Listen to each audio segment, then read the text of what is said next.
दोस्तों, एक नदी किनारे एक साधु अपना डेरा डाले हुए था।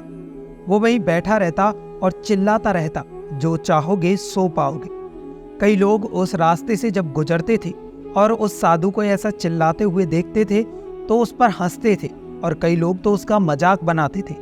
लेकिन एक दिन उसी रास्ते से एक बेरोजगार युवक गुजर रहा था और उस साधु की आवाज उस युवक के कानों में पड़ी। वो अब भी यही चिल्ला रहा था, जो चाहोगे सो पाओगे, जो चाहोगे सो पाओगे। ये सुनकर युवक साधु के पास पहुंच गया और साधु से पूछा, क्या सच में मैं जो चाहूंगा वो मिल जाएगा? क्या आप सही में मुझे दे सकते हो? इस पर साधु बोला कि सबसे पहले तुम्हें ये बताना होगा कि तुम क्या चाहते हो। तब युवक बोला, बाबा मैं चाहता हूं कि मैं एक बहुत बड़ा हीरों का व्यापारी बनूं। क्या आप इस इच्छा को पूरा कर सकते हो? साधु ने कहा, जरूर, क्यों नहीं। मैं तुम्हें 2 चीजें देता हूं। इसमें एक हीरा है और एक मोती। इनसे तुम जितने चाहो हीरे मोती बना सकते हो। ये सुनकर युवक बहुत खुश हो गया। साधु ने युवक से कहा कि वो अपनी दोनों हथेलियां आगे बढ़ाई। जैसा साधु ने कहा वैसा ही युवक ने किया। युवक ने अपनी दोनों हथेलियां आगे बढ़ा दी। साधु ने युवक की पहली हथेली पर अपना हाथ रखा, फिर कहा, यह सबसे अनमोल हीरा है।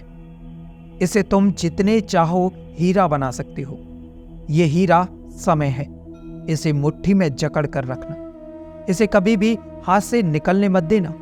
फिर साधु ने युवक की दूसरी हथेली पर मोती रखा और कहा कि अगर किसी भी काम में समय लग रहा हो तो इस मोती को धारण कर लेना। ये मोती धैर्य है। इससे तुम जो चाहो वो हासिल कर पाओगे। साधु की बातें सुनकर युवक ने साधु का धन्यवाद किया और वहां से चल दिया। साधु से उस युवक को 2 गुरु मंत्र मिले थे। उसने सोच लिया था कि वो समय नहीं गवाएगा और धैर्य से काम लेगा। कुछ ही समय बाद युवक ने एक बड़े हीरे के व्यापारी के पास काम करना शुरू कर दिया। वो व्यवसाय का हर गुण सीखता चला गया और कुछ समय बाद हीरे का बड़ा व्यापारी बन गया। दोस्तों, इस कहानी की जो सीख है वो ये है, अगर आप कोई लक्ष्य प्राप्त करना चाहते हो तो आपको समय और धैर्य दोनों की आवश्यकता होती है। बिना समय व्यर्थ किए अपने लक्ष्य की ओर बढ़ें। साथ ही किसी भी समय में अपने धैर्य का दामन न छोड़ें। आपको अगर ये कहानी पसंद आई हो तो लाइक, कमेंट और शेयर जरूर करें। साथ ही हमारे चैनल को सब्सक्राइब कर बेल आइकन जरूर दबाएं ताकि हमारी हर आने वाली वीडियो का नोटिफिकेशन आप तक पहुंच सके। मिलते हैं एक और नई वीडियो के साथ।